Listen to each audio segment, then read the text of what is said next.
¿Hacia dónde va la izquierda mexicana? ¿Cuánto inciden los problemas sociales en el aumento de los suicidios en México? Quédense con nosotros.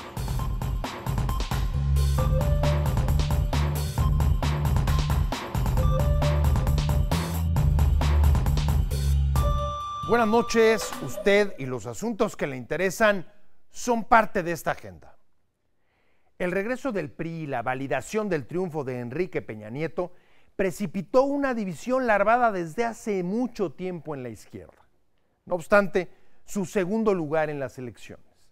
Su candidato presidencial en los últimos dos comicios, Andrés Manuel López Obrador, anunció que se separa del movimiento progresista y del PRD para formar un nuevo partido político.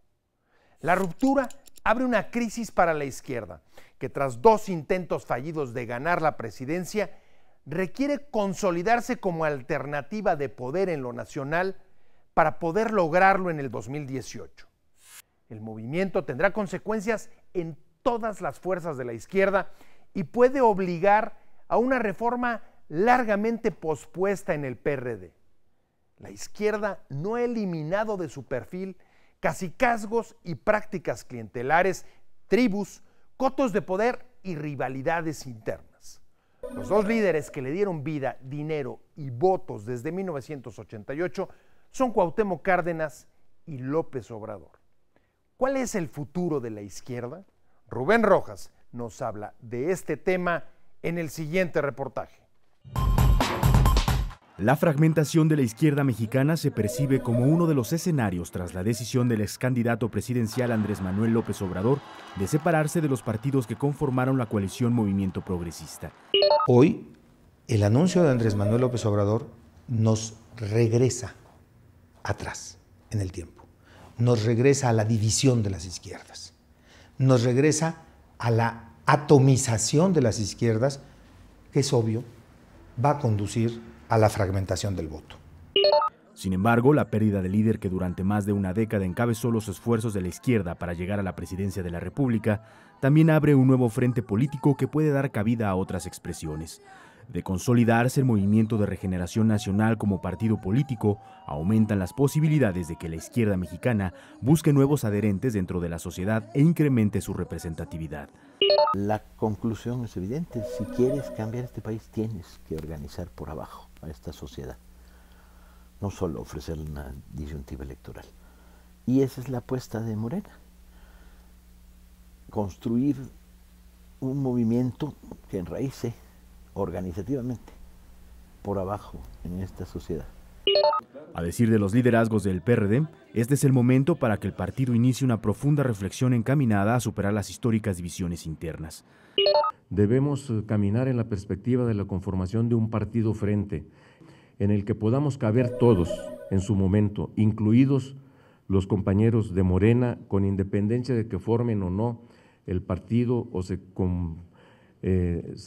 mantengan como asociación civil. A quienes no se les augura grandes posibilidades para mantener su vigencia como partidos políticos son al Partido del Trabajo y Movimiento Ciudadano, pues su principal activo político los dejó con registro y representatividad en el Congreso, pero no con una identidad propia que les permita sobrevivir en las elecciones intermedias de 2015.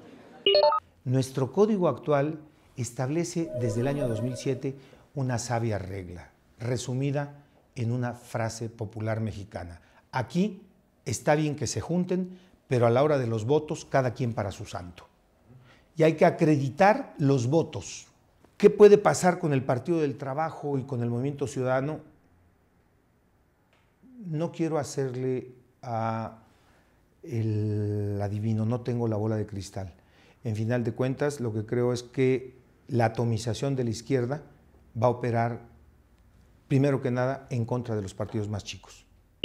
Por lo pronto, el PRD estará obligado a sumar al PT y Movimiento Ciudadano si quiere impulsar su agenda política, porque solo, con 104 diputados y 22 senadores, no le alcanza para superar y frenar ninguna votación en el Congreso.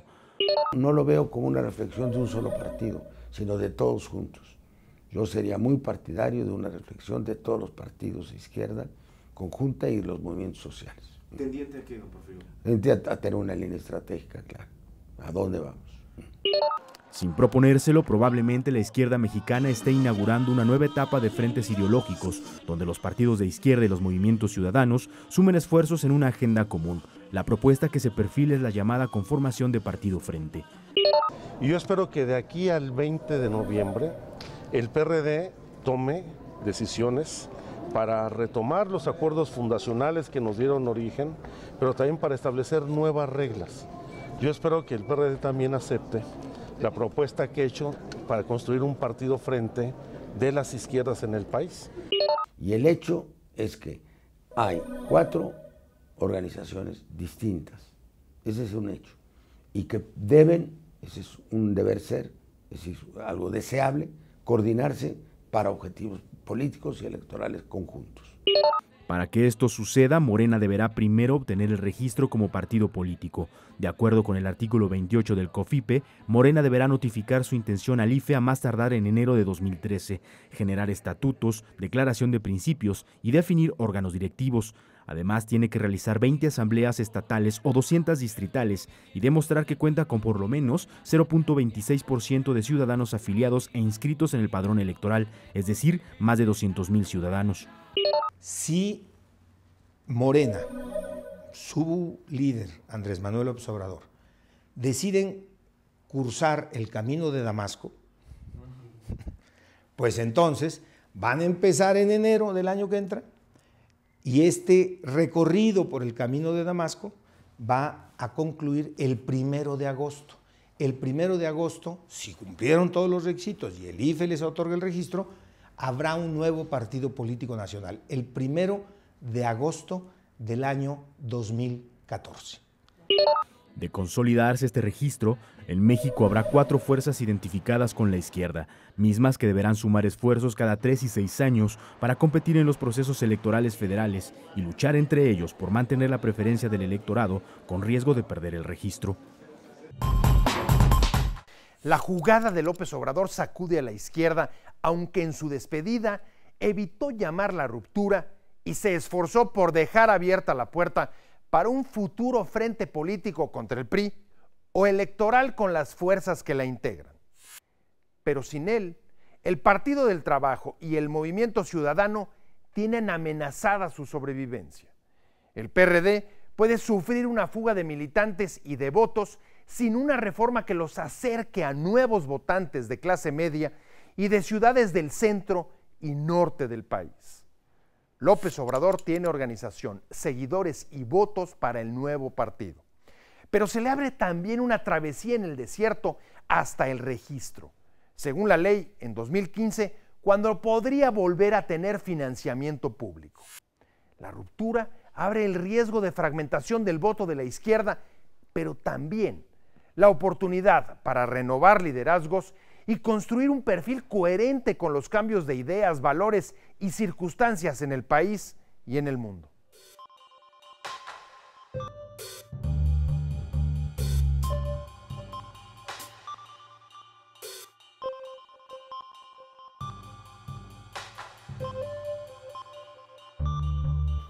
¿En qué consiste la separación de López Obrador? ¿Es el fin de un modelo entre el partido y el movimiento? ¿Es solamente la partida de un líder?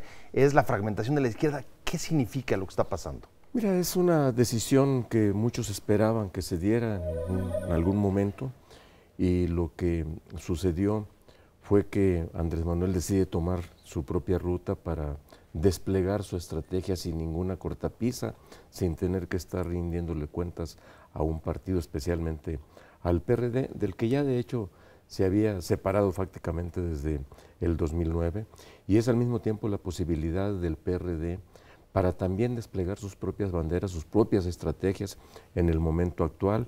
Yo creo que Andrés Manuel va a iniciar una etapa propia de su vida con un partido que él va a dirigir de manera clara, sin ambigüedades, y nosotros también tendremos la oportunidad de desplegar a un PRD para hacer muchas cosas que también cuidábamos de no hacerlo, para modernizar nuestro propio discurso, para acercarnos a sectores de la sociedad, clases medias, intelectualidad, sectores empresariales que, como quiera que sea, nos veían con alguna reticencia. No lo veo como una disgregación o difuminación de la izquierda, sino como la oportunidad de que cada quien actúe en sus grandes nichos de oportunidades que tenemos y compartiendo banderas, porque estoy seguro que compartimos muchos objetivos por una transformación profunda del país, en el 2018 podamos volver a confluir en una circunstancia diferente de respeto mutuo y con además más opciones muy probablemente para la presidencia de la República. Estarías hablando, digamos, una especie de especialización,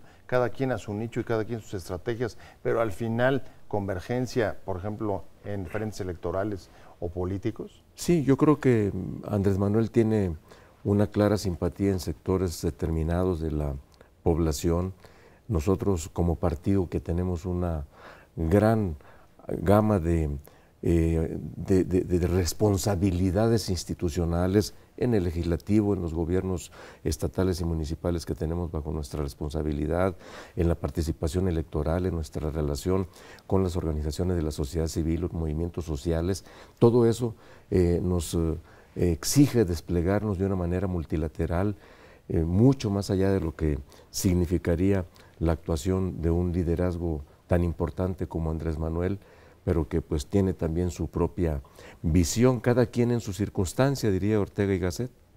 A partir de estas circunstancias, ¿cómo te imaginas el 2018? Yo lo veo como la necesidad de que de aquí a ese entonces empezamos a construir una nueva correlación de fuerzas, que el PRD pueda tener la capacidad de demostrar en esta amplitud de frentes de lucha que es capaz de generar confianza en la sociedad, de que podemos decirles a los jóvenes que han incursionado en la vida política en los últimos meses que la única posibilidad de desarrollo para que escriban una historia de éxito está en que tengamos un gobierno de izquierda responsable, en una izquierda democrática, tolerante, incluyente, capaz de construir acuerdos. Tanto hoy como muy probablemente en el 2018, Pepe, no vamos a tener una fuerza que por sí sola pueda volver a decidir los destinos de México. Tendrá que darse sobre la base del concurso de todas las fuerzas importantes del país y en la perspectiva y necesidad y convicción de construir acuerdos. Si tuvieras que usar 3 calificativos para describir la relación que crees que se va a dar entre el PRD y los otros partidos del movimiento progresista con Andrés Manuel López Obrador, ¿cuáles serían? Yo digo que en primer lugar hablaré por el PRD de plena autonomía y en el ejercicio de sus decisiones y sus actuaciones, de respeto mutuo y de búsqueda de una colaboración que nos pueda seguir manteniendo en esta perspectiva, en esta ruta de unidad de la izquierda. De lo que se dijo el domingo en el Zócalo por Andrés Manuel, que yo lo retomé en una actitud recíproca de mi parte, estamos a mano y estamos en paz, y así quiero que nos mantengamos. Quédese con nosotros. Al regresar, ¿cuánto inciden en el aumento de los suicidios los problemas sociales que se viven en México?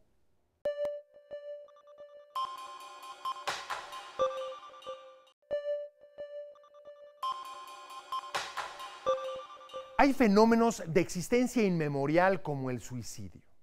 No obstante, adquieren otra relevancia cuando se conectan con crisis sociales, como por ejemplo la actual depresión económica y destrucción de empleo en Europa. En México, la tasa de suicidio se duplicó en las últimas 2 décadas. También han crecido los casos de enfermedades mentales vinculadas al entorno social y económico, con cambios y crisis recurrentes en el país desde 1990. Incluso aumentan los casos de jóvenes que se quitan la vida por causas como la baja expectativa en el estudio y en el trabajo, en un contexto social muy competido e individualista. Las autoridades de salud federales y locales advierten que el suicidio puede evitarse si se identifican a tiempo potenciales causas o se tratan trastornos como la ansiedad y la depresión. El suicidio es hoy un problema social en Grecia o Italia. ¿En qué punto se encuentra en México? Araceli Aranday aborda este tema en el siguiente reportaje. La tristeza era insoportable. No sentirla era apremiante. Fue entonces cuando la idea suicida apareció en su cabeza. Intenté arrojarme a los automóviles. Esto hace poco, fue reciente. Y porque estaba muy deprimido. Tenía muchos problemas familiares y pues piensas como en ya no querer sentirlos. El pensamiento de quitarse la vida, la planeación de cómo hacerlo, el intento, son síntomas de una conducta suicida cada vez más común. A cualquiera de nosotros nos puede suceder. Cerca del 10% de la población mexicana ha tenido ideación suicida en el último año. Entonces, pues 1 de cada 10 es bastante alto, ¿no? El número de personas que logran consumar el intento va en ascenso. 1 millón de personas se suicidan cada año. La Organización Mundial de la Salud reporta una muerte cada 40 segundos. En México, hace 40 años, una persona se quitaba la vida por cada 10,000 habitantes. Esta cifra aumentó. Actualmente se registran 4 suicidios por cada 10,000 habitantes. Los encargados de engrosar las estadísticas son los jóvenes de entre 15 y 24 años de edad. En nuestro país, 4 estados destacan por el incremento en su tasa de suicidio juvenil. En Durango se registran 10 suicidas por cada 100,000 adolescentes. En Colima y Quintana Roo, 11 se quitan la vida por cada 100,000 jóvenes. Y la tasa de suicidio juvenil en Yucatán es de 10 por cada 100,000 mexicanos en plena pubertad. Las estadísticas señalan que en 2010 se registraron 9 suicidios de hombres por cada 2 de mujeres. Reportes oficiales refieren que esta disparidad podría explicarse debido a la letalidad de los métodos que utilizan unos y otros. En ambos casos, el medio más empleado fue el ahorcamiento. El disparo con arma larga fue el segundo método más utilizado por los hombres, el cual tiene mayor probabilidad de causar la muerte, mientras que en las mujeres fue el envenenamiento por gases, vapores, alcohol y plaguicidas. Especialistas señalan que los detonantes de las conductas suicidas obedecen a factores externos. Está comprobadísimo, es muy elevado. Incluso el medio ambiente puede modificar la manera como se expresan mis genes. Es un fenómeno que se llama epigenética. Y eso indica que si un gen, por ejemplo, estaba apagado, es decir, no iba a producir algún tipo de proteína, no iba a dar cierto tipo de señal, y de repente el medio ambiente, como por ejemplo el tabaquismo, un estresor muy fuerte o consumo una droga, prende ese gen o lo apaga, lo dispara o lo modifica como tal, eso contribuye a que de alguna manera yo empiece como tal a desarrollar una psicopatología. La falta de oportunidades puede ser detonante de este tipo de conductas en población juvenil. Yo sentía mucha tristeza, salí de la universidad y no tenía trabajo, tenía muchos conflictos familiares. La OCDE reportó el año pasado que 20% de los jóvenes de entre 15 y 29 años de edad no estudiaba ni trabajaba. Este año el porcentaje subió a 24.4%. Y que un gran porcentaje no logra colocarse, esto frustra mucho al adolescente. El paciente suicida ve las cosas en forma de túnel, solo en una línea, no puede diversificar las respuestas o las soluciones o salidas a sus conflictos. El 80% de los suicidios presentaron cuadros depresivos, trastorno que padece 1 de cada 10 mexicanos. Lamentablemente, por ejemplo, los pacientes deprimidos es muy frecuente que cometan suicidio. El intento suicida es prevenible. Los cuadros depresivos son tratables. Sí es prevenible, desafortunadamente en nuestro medio la gente le sigue teniendo temor a acudir al médico, sigue habiendo mucho estigma por este tipo de situaciones, aún dentro de la gente que ya cometió un intento suicida. El porcentaje de esta gente que acude con un especialista es bajo. Solo 1 de cada 4 pacientes recibe tratamiento a tiempo. A nivel de atención primaria, es decir, médicos de primer contacto, es muy baja la capacitación, es muy baja la sensibilización que hay ante los problemas de salud mental. Era muy frecuente que llegaran intentos de suicidio, desde cortes de muñeca hasta ingesta de altas dosis de algún medicamento, alguna sustancia. Y desafortunadamente no pasaba de resolver el problema médico en ese momento y mandar de regreso al paciente a su casa, ¿no? Es decir, suturábamos la muñeca que se trató de cortar la adolescente o le hacíamos un lavado nasogástrico, metíamos una sonda nasogástrica a un paciente con intento de suicidio y se le mandaba a su casa. Los especialistas señalan que no basta la atención médica en este tipo de conductas. Tiene que intervenir la familia, también la sociedad, también el Estado, también los sectores de salud. Entonces todo tiene que ser una red de apoyo. Si una persona dice que se quiere quitar la vida, hay que hacerle caso, hay que hacer algo al respecto. La Organización Mundial de la Salud estima que de no tomar medidas para el año 2020, 1.5 millones de personas se quitarán la vida cada año. En el marco de la severa recesión que vive Europa, en algunos países se habla de los suicidios económicos para explicar las frecuentes víctimas entre empresarios endeudados, jóvenes sin trabajo o jubilados sin pensión. Grecia e Italia son dos ejemplos de las repercusiones sociales de las crisis financieras y económicas, pero no son los únicos. En el mundo van al alza los suicidios en la última década y se comete uno cada 30 segundos. Los datos en México indican que 1 de cada 3 corresponde a personas sin empleo, aunque todavía somos de los países con más baja tasa en Latinoamérica y muy lejos de Europa. No obstante, aquí también los problemas económicos y otros del entorno social están entre las principales causas de trastornos mentales y suicidios.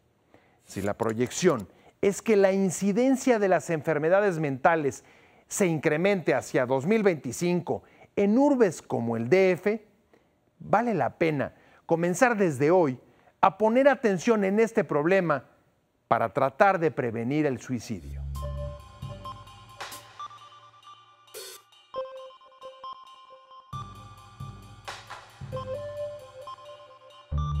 Los trastornos mentales y el suicidio van al alza en el país. ¿A qué se debe? ¿Cómo se explica? Es un fenómeno complejo donde, por supuesto, la relación de enfermedad mental y suicidio están totalmente correlacionados. Una manera de explicarlo es de que la enfermedad mental está aumentando porque la enfermedad mental tiene su origen multifactorial. Tiene que ver, por supuesto, en factores biológicos, psicológicos y medioambientales. Entonces, en ese sentido, nos podemos dar cuenta de que estamos viviendo una crisis a nivel mundial de todo lo que tiene que ver con la economía, la política y la sociedad. ¿Y cómo se refleja? ¿Cómo ustedes detectan el impacto del medio ambiente, del entorno sobre estas? Cuando llegan los pacientes a solicitar consulta al hospital psiquiátrico y buscamos un diagnóstico, necesariamente tenemos que buscar el origen del diagnóstico. Los diagnósticos que más se relacionan con suicidio son depresión, ansiedad y problema de alcoholismo y drogadicción, que sí tiene que ver con la biología, que sí tiene que ver con la parte psicológica, pero por supuesto el desempleo, la falta de oportunidades, el problema económico, la falta de escuelas, de estudio para la gente joven, tiene que ver necesariamente con esto. Se ha incrementado también en el caso de niños y adolescentes. ¿También incide la parte, digamos, medioambiental? Necesariamente los problemas de los adultos se transmiten a los jóvenes. Cuando tenemos un padre desempleado, depresivo, violento, con alguna adicción, todo esto repercute en los jóvenes, en los hijos. ¿Qué se ha hecho en el país para tratar, digamos, de prevenir estas enfermedades? La prevención es compleja, ¿sí? No es fácil de hacerse en cuanto a este tema. Sin embargo, se parten de varios factores. Quizás el más importante es a nivel de la educación, ¿no? Debemos de brindar una mejor educación a los jóvenes y a los niños. Otra manera de cómo prevenir el suicidio es tratando de manera oportuna las enfermedades mentales. De tal manera que si como expertos manejamos esta problemática médica, reducimos la posibilidad de suicidio. Y en el caso de los adultos, por ejemplo, que tienen problemas de desempleo o el impacto de una crisis económica, ¿cómo hacer conciencia de que pueden estar en un terreno de riesgo? Los conflictos medioambientales necesariamente repercuten negativamente en las personas adultas. Una persona desempleada, ¿sí?, va a tener problemas adaptativos a la familia, a los hijos, a la sociedad, ¿no? Y esto va a hacer que su autoestima baje. Vienen síntomas depresivos que pueden conllevar a un diagnóstico psiquiátrico como tal y muy posiblemente el riesgo de suicidio. Si tuvieras que dar una recomendación a la autoridad de salud, ¿cuál sería para tratar de prevenir o de reducir el impacto de esto? Que hubiera más actividad a nivel comunitario. Es decir, normalmente los hospitales psiquiátricos son inalcanzables para muchas personas. Inalcanzables por la ignorancia, la falta de conocimiento de para qué sirve un hospital psiquiátrico. Por otro lado, la escasez de los hospitales psiquiátricos, son pocos en realidad en el país. Podríamos prevenir más el problema del suicidio si trabajamos en la comunidad, en las escuelas, en los centros de reunión social, donde podamos educar sobre que el suicidio es un fenómeno complejo que tiene que ver con muchos factores, que los adultos sepan en qué momento llevar a los niños o jóvenes a un tratamiento psicológico, psiquiátrico, porque ya estaremos pensando en un diagnóstico que si se hace a tiempo nos puede evitar consecuencias tan terribles como intentos suicidas o suicidios consumados. Gracias por habernos acompañado en Agenda a Fondo. Recuerde que puede escribirnos a la dirección de correo y Twitter que aparecen en la pantalla. Lo esperamos la próxima semana con reportajes y entrevistas sobre las situaciones que impactan su calidad de vida, la realidad que todos los días enfrentamos.